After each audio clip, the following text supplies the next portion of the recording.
ايوه حاضر. في ايه كنت يا ماما؟ كل ده ماما مش معاكي مفتاح؟ انا عارفه بس نسيت المفتاح. نسي ايه؟ في ايه؟ خش في ايه؟ خش اقفلي الباب ده. ماشي اهو اقفلي. في ايه طيب؟ كلمي ابوكي بسرعه. اقول له ايه؟ كلمي ابوكي واديهوني، ده بايت بره النهارده في الشغل منك لله.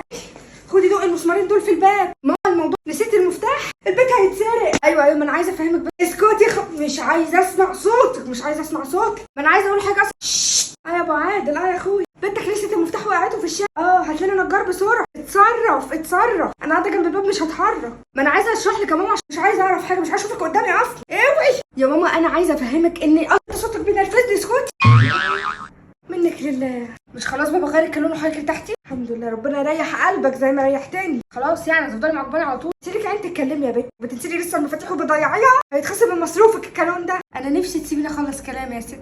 نسيت المفتاح جوه، كنت راجعه عشان اجيبه. فين؟ جوه في الاوضه اللي جوه دي. ايوه شفتي بقى ان انا بشيل مسؤوليه وان انا يعني مش اي كلام.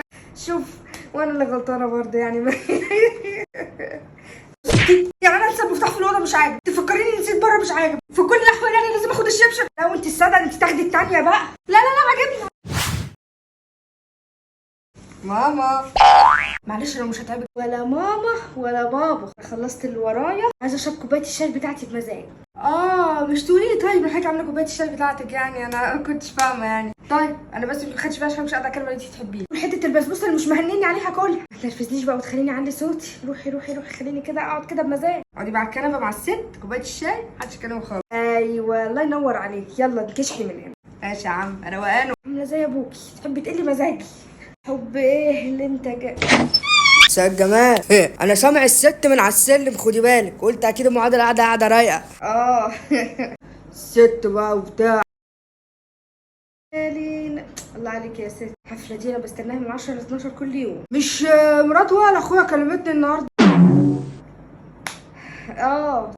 بتسأل علينا، بتقول لنا ان احنا هنروح المصيف مع بعض السنه دي. مصيف اللي نطلعوا مع بعض؟ هو انت عارفني بطيء مرات ولا هي بتطيقني؟ انا قلت لها لا. بتقول الجمله اخويا على بعض. ما انت اديتني فرصه ام عادل. فاضل نص ساعه وتخلص وابقى معاك. قامت مكلماني مرات اخويا التاني اللي انت ما قلتهاش. طب بعد ما تخلص ابقى احكي لي اللي حصل.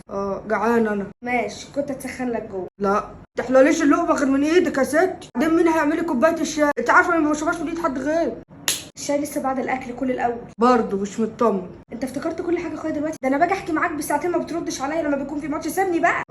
كلمت ماما انا النهارده، قلت لها تعالي اقعدي معانا اسبوعين 3 10 كده. قالت لي هتشوف تخلي حد من اخواتي يجيبها. تصدق ادي التلفزيون اهو، ولا عايزه الست ولا عايزه الشاي ولا عايزه اقعد ولا عايزه اسخن اكل ولا هعمل اكل ولا هعمل حاجه. انا داخله انام بقى. شو اديله الكوره ما تبقاش اناني.